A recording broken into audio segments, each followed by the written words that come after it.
Salut, sunt Silviu și pentru că sunt asaltat de întrebări de genul cum îți curezi modul mecanic, cum îți lustruiești modul mecanic și mai ales pentru că sunt asaltat de întrebarea cum curezi pentru prima oară un mod, o clonă care are coating-ul acela pe el, cum dai lacul jos și îl faci să arate strălucitor, shiny, oglindă. Am zis să fac video ăsta și să-l împărtășesc cu voi, să-mi împărtășesc experiența mea strânsă de-a lungul timpului, să vă arăt pur și simplu cum se ia un mod de la zero, cum se dă lacul jos, cum se șlefuiește, iar mai apoi cum se dă polish. Bun. Nu e un video făcut pentru like-uri, nu e un video făcut pentru view-uri, să strâng view-uri, e pur și simplu un ajutor.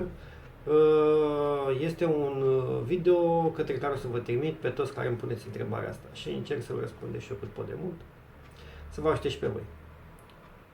Bun, de ce avem nevoie? Avem nevoie în primul rând de o bormașină. Din experiența mea pentru lustruitul modurilor am observat că o mașină cu viteză mare, o bormașină cu viteză mare ajută mai mult, cel puțin la partea de polish și este net superior. O viteză mare, foarte mare. Și pentru asta am decis să folosesc o bormașină la priză, nu o bormașină cu baterie. Aceea e bună pentru sârme, pentru alte treburi, e bună și pentru lustruit, în caz că nu aveți o bormașină la priză, dar eu o prefer pe cea la priză pentru că are viteză mai mare.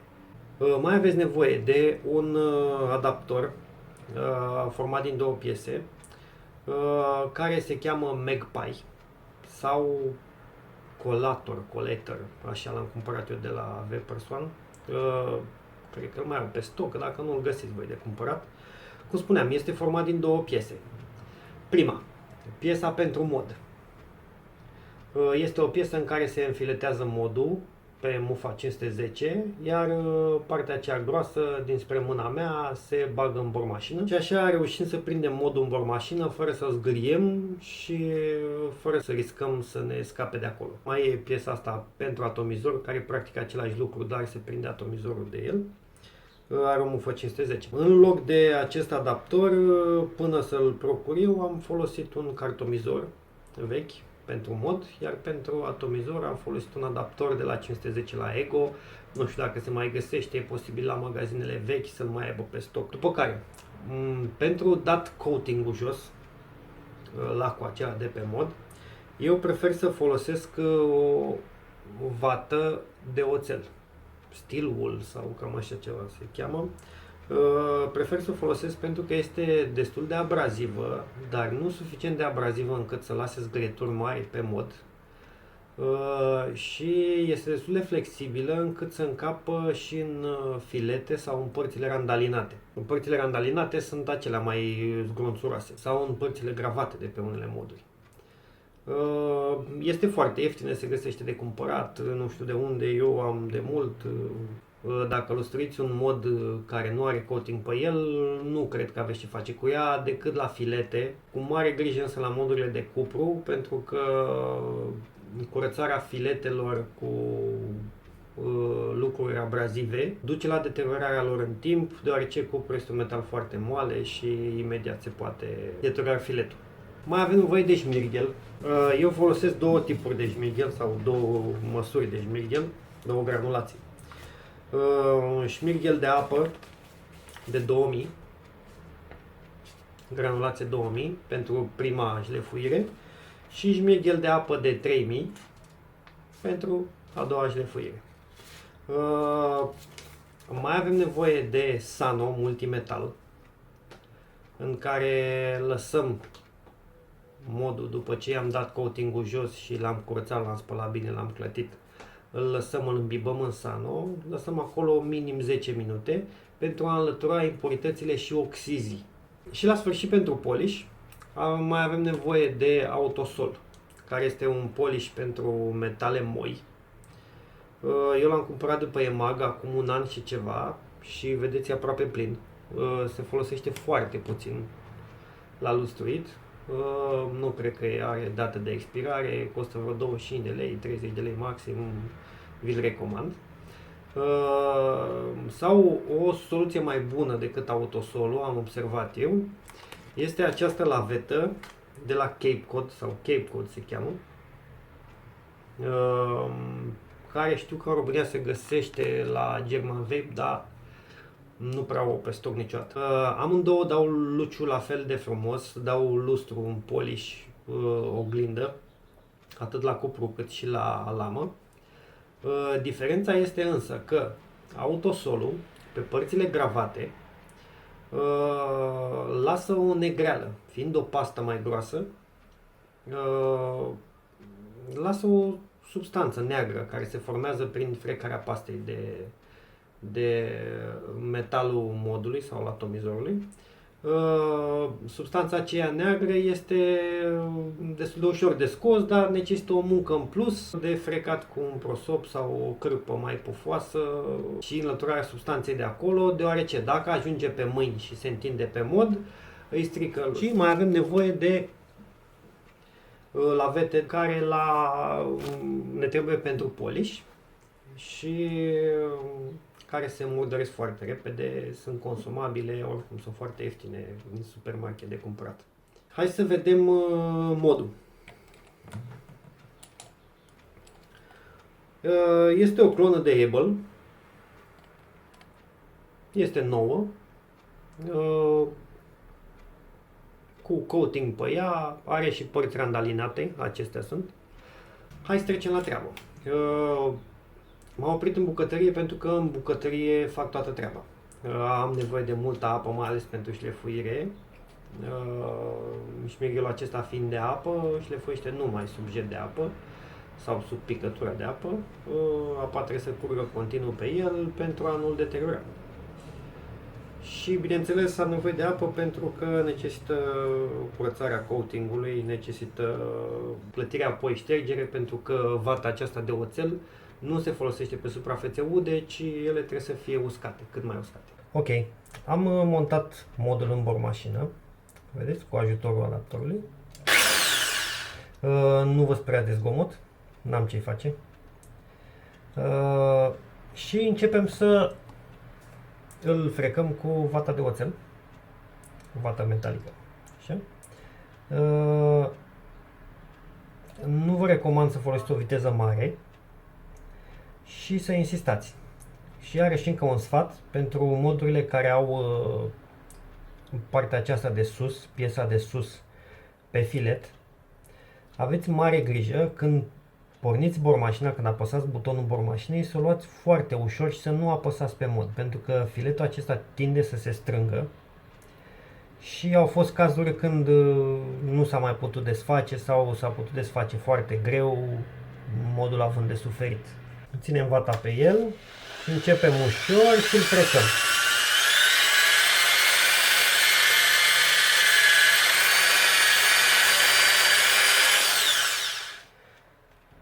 Nu știu dacă se observă, un pic am frecat și deja a început să sară coating-ul după el. Da? Ok, am terminat de dat jos coating-ul după el. Mai rămân piesele mici, filetele și interioarele care nu se pot curăța în bormașină, ci trebuie luate la mână.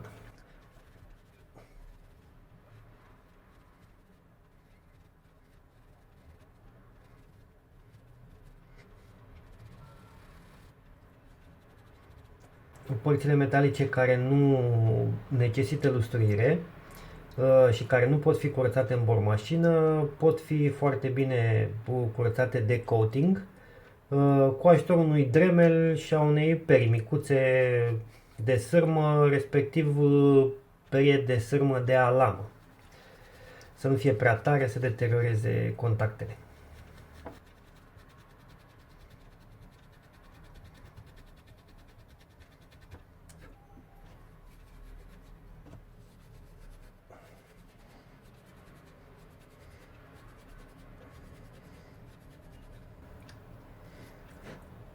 Ok, am terminat de dat jos coating-ul de pe piese și pentru că am și un atomizor pe care o să vreau să-l pun pe modul acesta, am decis să folosesc și Sano Multimetal și să le las un pic să se îmbăieze, să scăpăm de oxizi. Da? Și cum facem asta? Turnăm pur și simplu să aveți un recipient de sticlă sau de plastic, iar deasupra lor turnăm Sano peste piese și avem grijă să intre în filete, să băgăm și în filete și pe toată suprafața lui să aibă contact cu Sano, după care îl lăsăm un pic să acționeze. Nu vă zbriciți la Sano, este 8 lei, 10 lei o sticlă și va ajunge suficient. E păcat să nu lovească modul bine pentru că va zbrici la un ingredient.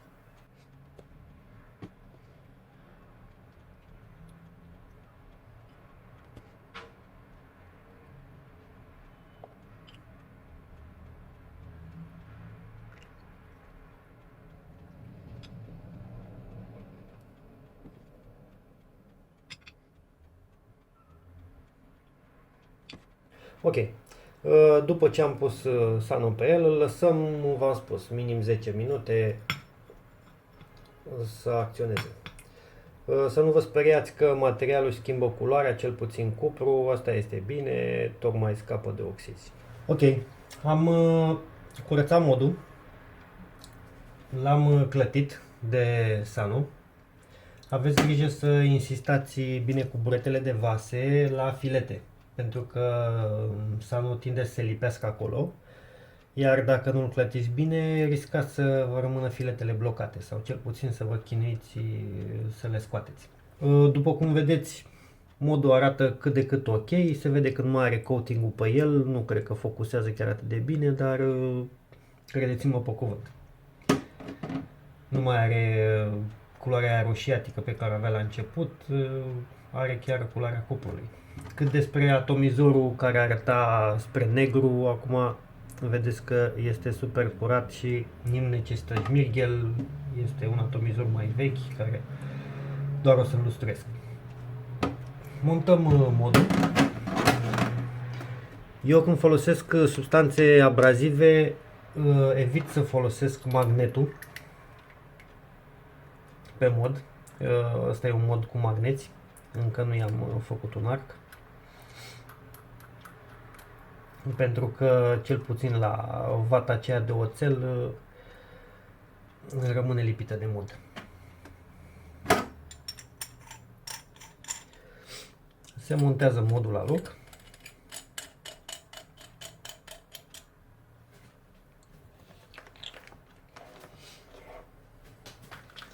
Se fixează în bormașină.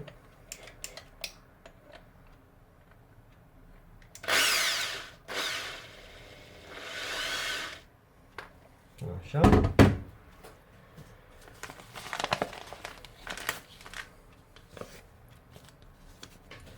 Și începem cu șmirghelul de 2000. Din proprie experiență vă sfătuiesc ca șmirghelul înainte să-l folosiți, să lăsați un pic să se ude.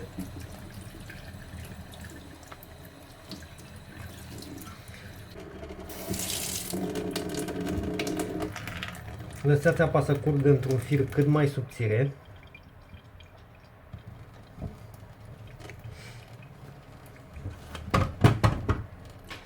Puneți șmirghelul pe mod. Aveți grijă să nu strângeți prea tare. 1. Pentru că riscați să vi se blocheze filetele.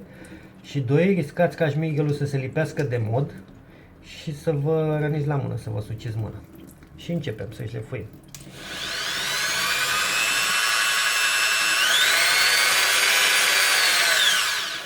Șlefuirea se face la viteză cât mai mare.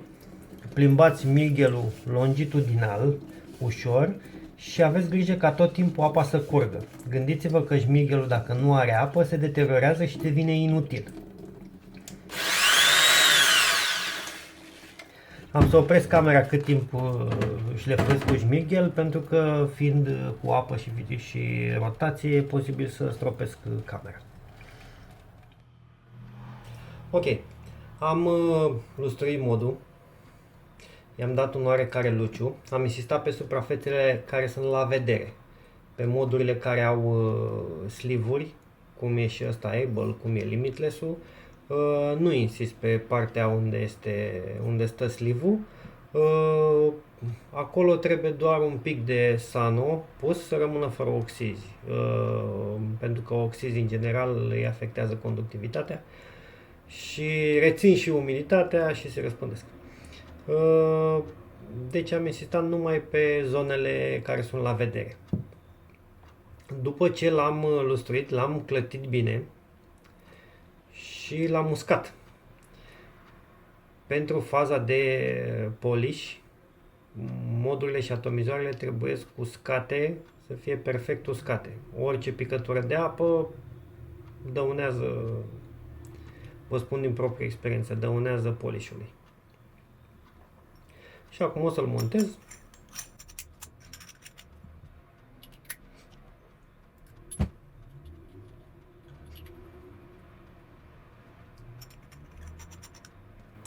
Sper că auziți cum se aud filetele.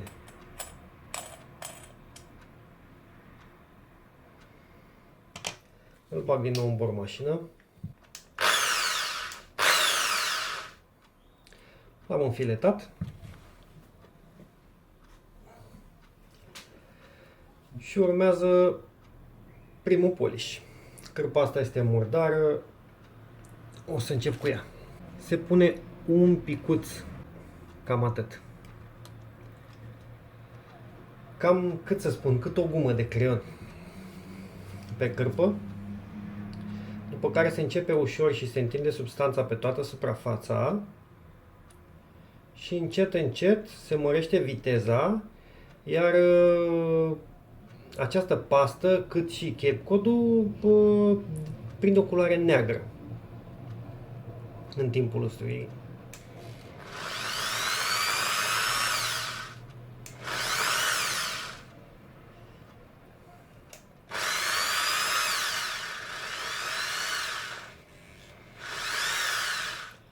Deci am întins pe toată suprafața modului, după care îl prind, nu strângem tare.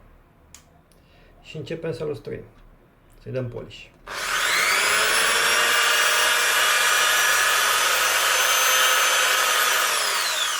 Cum vă spuneam, substanța prinde o culoare neagră și modul începe să prindă un luciu specific.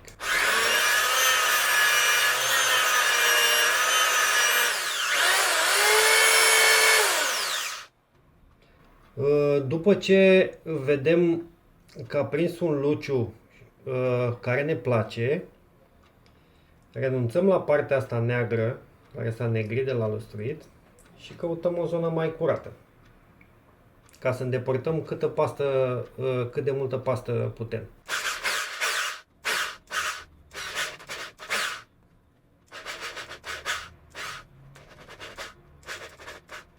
Zonele gravate și cele randalinate trebuie curățate cu mișcări circulare și să schimbăm zona de curățare a cârpei cât mai des, să îndepărtăm cât mai multă substanță din ele, pentru că v-am spus, e păcătoasă. Se ia pe mâini și se întinde pe tot modul, stricându-i și luciu și are și un miros neplăcut. Chestia asta numai la mână se face, n-am găsit încă o metodă. O să grăbesc.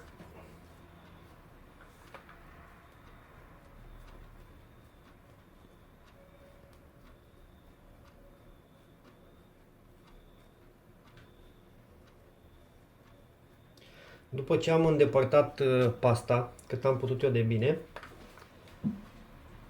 trecem la cealaltă cârpă, tot de microfibră, dar care e mai pufoasă. Vedeți, e gen prosop. Și cu asta o să lustruiesc încă o dată, fără să apăs tare. Trebuie doar să șterg pasta de autosol de pe suprafața modului. El deja are un luciu frumos, este o oglindă, e ce trebuie.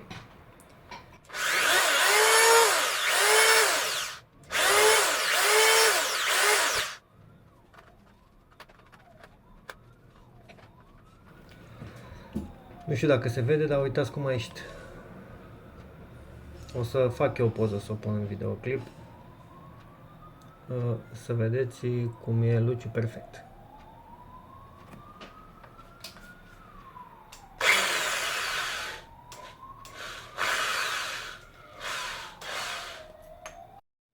Ok, am terminat cu modul, urmează atomizorul, care n-a necesitat șmirghel, v-am spus, este mai veche, șlefuit deja, îi trebuie doar un polish. Pe acesta o să-l polișez cu lavetă de Cape Cod. Să vedeți cum se procedează și cu asta. În primul rând se scoate laveta din pungă. Ea vine într-un plastic băgat, împăturit așa. Se desface și se dă pe suprafața de lustruit foarte puțin. Doar să lasă un pic de soluție. Aceasta este o lavetă îmbibată într-o soluție de polish. Și care costă până în 50 de lei, setul cu două lavete, o lavetă te ține pe puțin câteva luni, dacă nu ești pretențios, să lustruiești modul zi de zi. Eu, spre exemplu, am modurile mele, le lustruiesc o dată pe săptămână, la 10 zile. Le fac pe toată odată și scap de o grijă.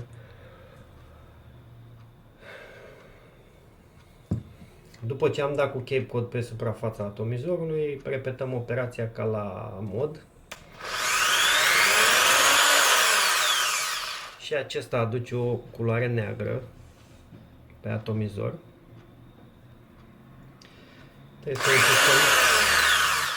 Trebuie să insistăm un pic pe el, după care schimbăm crema.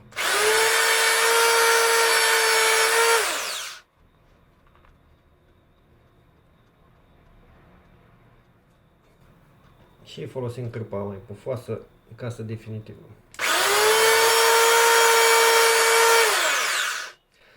Sunt unele dripăre care au o-ringurile mai slabe și atunci când îl lustruim riscăm să se învârtă baza atomizorului în interiorul topcapului, acestea să nu se învârtă. Pentru asta vă recomand ori matisarea cu ață de cusut a bazei atomizorului, a zonei cu o-ringuri, până se îngroașă și